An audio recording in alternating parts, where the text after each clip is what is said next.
नमस्कार दोस्तों, मैं नीरज कर्मा श्री विद्या एकेडमी पर आप सभी का स्वागत करता हूं।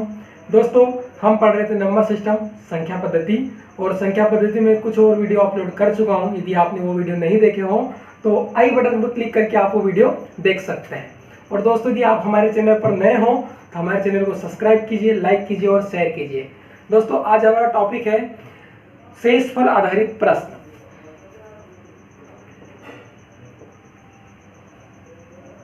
शेषफल आधारित प्रश्न।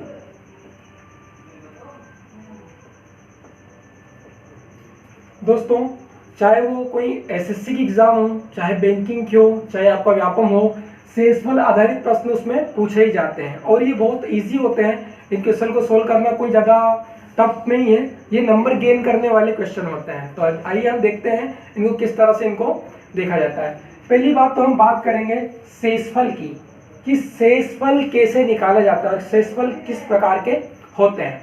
बात करें कि मान लीजिए आपको बोल दिया जाए कि 8 में 5 से भाग देने पर शेषफल बताइए,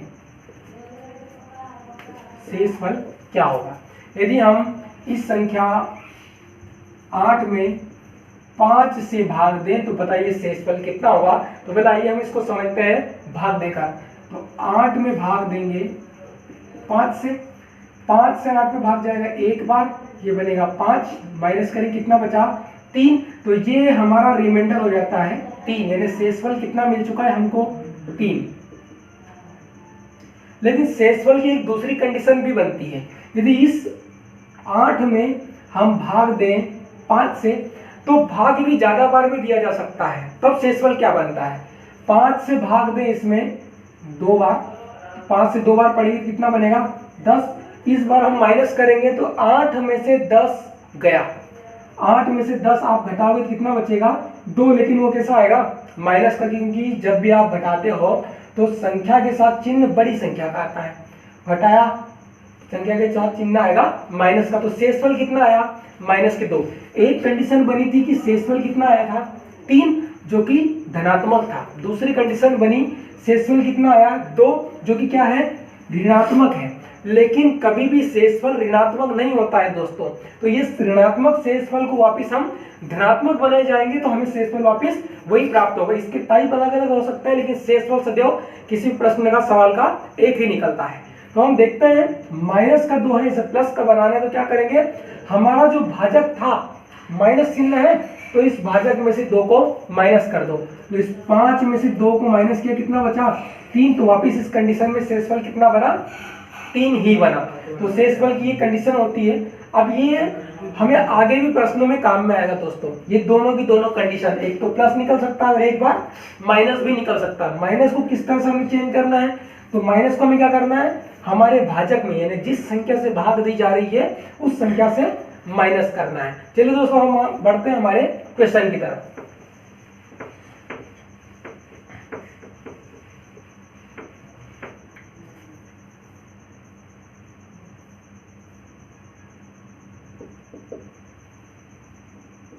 इस तरह से आपके पास यदि एग्जाम में क्वेश्चन आए कि 68 की घात 88 में 67 से देना है भाग, इस पर हमें शेषफल कितना प्राप्त होगा। शेषफल हमें क्या प्राप्त होगा, हमें ये बताना है। तो बड़ा सीधा सा लॉजिक है दोस्तों कि यदि जिस संख्या में, हम पहले बात करते हैं ये चीजें है क्या, ये जिस संख्या में भाग दिया जा रहा है हमारी आधार संख्या, उसे बोला जाता है भाज्य, और जिस संख्या के द्वारा भाग दिया जाता है उसे बोला जाता है भाजक। तो ये हमारी संख्या कहलाएगी भाजक। तो इसका सीधा सा नियम है दोस्तों कि जब कभी भाजक एक कम हो, यानी भाग देने वाली संख्या एक कम हो, देखो दोस्तों यहाँ पर 68 है और यहाँ पर है 67, ये एक कम हुआ, तो जब भी भाजक एक छोटा हो तो हमेशा शेषफल 1 प्राप्त होता है। तो हमेशा शेषफल 1 प्राप्त होगा। तो यहाँ से एक नियम इसका बनता है, जब कभी भाजक एक छोटा हो तो शेषफल 1 होता है। तो शेषफल 1 होता है। अब कौन सा भी क्वेश्चन है इसमें घात मैटर नहीं करती है दोस्तों, सिर्फ हमें ये देखना है कि भाग देने वाली संख्या छोटी है। अगर भाग देने वाली संख्या छोटी हो तो घात चाहे जितनी भी हो उसका शेषफल कितना हो जाएगा, 1 हो जाएगा। नेक्स्ट एग्जांपल देखते हैं हम। 45 की घात 105 भागित 44, इसका बताइए शेषफल कितना होगा, शेषफल कितना होगा। तो आइए हम चेक करते हैं कि भाजक कितना है 44, यानी 1 छोटा है। जब भी 1 छोटा होता है भाजक तब शेषफल कितना होता है, 1 होता है। तो इसका आंसर कितना हो जाएगा, 1 हो जाएगा दोस्तों। आपको सिर्फ इतनी सी बात देखना है, भाजक यदि 1 छोटा है तो आग बंद करके आपको एक आंसर लगा देना है 1, ठीक है। अब इसके बाद में हमारी अगली कंडीशन बनती है कि भाजक 1 बड़ा हो जाए। अभी हमने बात की कि भाजक क्या हो, 1 कम हो, लेकिन अगली कंडीशन भी बन सकती है दोस्तों कि भाजक क्या हो जाए, 1 बड़ा हो जाए। तो उस कंडीशन को हम देखते हैं।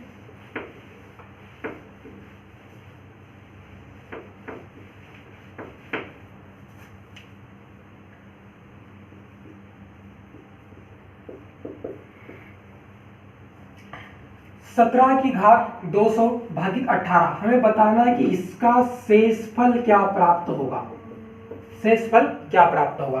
तो हमें एक बात देखनी कि भाजक क्या है, भाग देने वाली संख्या 1 बड़ी है। जब भाग देने वाली संख्या 1 बड़ी हो तो वो प्रश्न का आंसर घात पर निर्भर करता है, यानी जब कभी भाजक 1 बड़ा हो तो शेषफल घातों पर निर्भर करता है, घातों पर निर्भर करता है। अब घातों पर किस तरह से, घात 2 प्रकार की हो सकती है दोस्तों। एक तो आपकी घात हो सकती है सम और एक घात हो सकती है विषम। तो पहला केस इसमें बनता है हमारा कि जब घात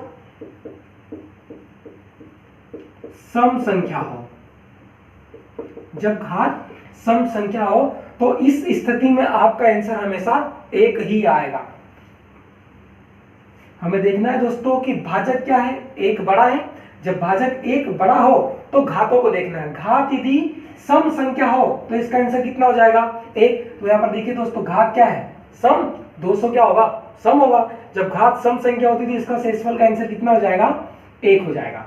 अब इसकी बात करते हैं दूसरी कंडीशन की। इसकी दूसरी कंडीशन क्या बनती है, दूसरी कंडीशन बनती है कि जब घात विषम हो जाए, जब घात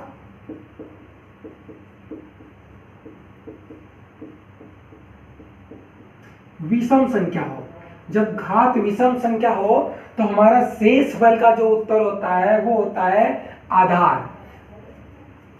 तो हमारा उत्तर हो जाएगा आधार, या फिर बोल सकते हैं हम इसे कि भाज्य, वो हमारा होता है आंसर। अब देखते हैं हम एग्जाम्पल लेकर देखते हैं। 17 की घात 201 भागित 18। इस कंडीशन में हमें एक चीज पहले देखनी है कि भाजक क्या है, 1 बड़ा है।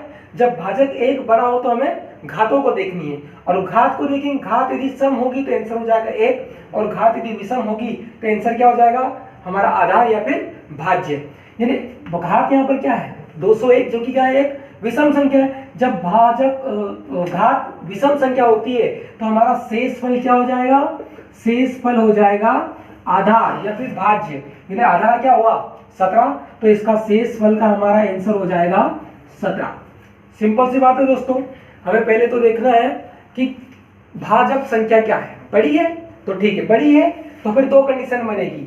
जब घात सम हो जाए तो आंसर हो जाएगा 1, और जब घात विषम हो जाए तो आंसर हो जाएगा हमारा आधार संख्या। ठीक है दोस्तों, और इस बेस्ड हम क्वेश्चन देखते हैं।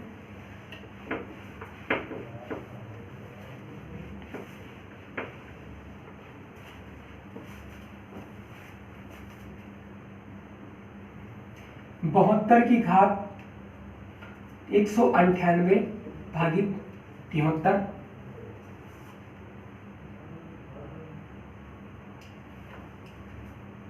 44 की घात 210 भागित 45। अब इन प्रश्नों के हमको निकालना है दोस्तों शेषफल। तो हम यहाँ पर देखेंगे कि भाग देने वाली संख्या क्या है। एक बड़ी, देखिए यहाँ पर 72, यहाँ पर है 73, एक बड़ी है। जब भाजक एक बड़ा हो तो शेषफल देखा जाता, घात देखी जाती है। घात क्या है? सम संख्या है, और जब घात सम संख्या हो तो आंसर क्या होता है? 1 होता है। तो हमारा यहाँ पर शेषफल का आंसर क्या हो जाएगा? 1 हो जाएगा। अब बात करते हैं अगले क्वेश्चन की। इसमें भी देखेंगे तो भाजक क्या है? 1 बड़ा है, ये है हमारा आधार संख्या या भाज्य बोले 44, और इसमें भाग देने वाली संख्या 45 यानी 1 बड़ी है। जब 1 बड़ी हो तो हमें देखना है घात को। देखो दोस्तों यहाँ पर घात क्या है? 210, और 210 क्या होती है? एक सम संख्या होती है, और जब घात सम संख्या हो तब आंसर हमारा क्या होता है? आंसर हमारा होता है 1। तो हमारा आंसर हो जाएगा 1। अब बात करते हैं विषम वाली कंडीशन, देखते हैं, आगे देखते हैं।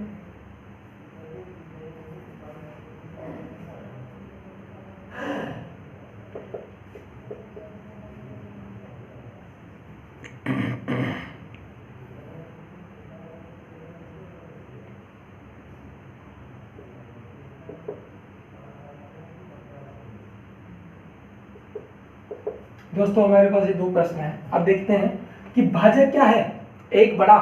अब देखेंगे हम घात को। घात क्या है? एक विषम संख्या। जब घात विषम संख्या होती है तो हमारा शेषफल क्या होता है? आधार संख्या। यानी आधार कितना है? 73। तो यहाँ पर हमारे आंसर हो जाएगा 73। दूसरे प्रश्न में, अगले प्रश्न में देखते हैं, भाजक है 1 बड़ा। जब भाजक 1 बड़ा हो तो घात को देखेंगे। घात क्या है यहाँ पर दोस्तों? 507 यानी घात है विषम संख्या। जब घात विषम संख्या होती है तो हमारा प्रश्न का आंसर क्या हो जाता है? आधार संख्या। तो हमारा आंसर हो जाएगा यहाँ पर आधार कितना है? 99। तो आंसर हो जाएगा 99। आशा करता हूँ दोस्तों कि आपको ये तीनों के तीनों रूल्स अच्छे से समझ में आ गए होंगे। अब हम इस पर देखते हैं कुछ क्वेश्चन, यानी थोड़ा सा लेवल आगे बढ़ाकर देखते हैं। ये तो हमने देखा था दोस्तों कि बेसिक इसका क्या है, लेकिन एग्जाम में कभी कभी क्वेश्चन घुमा कर दिया जा सकता है। थोड़ा सा लेवल इसका आगे बढ़ाकर हम देखते हैं।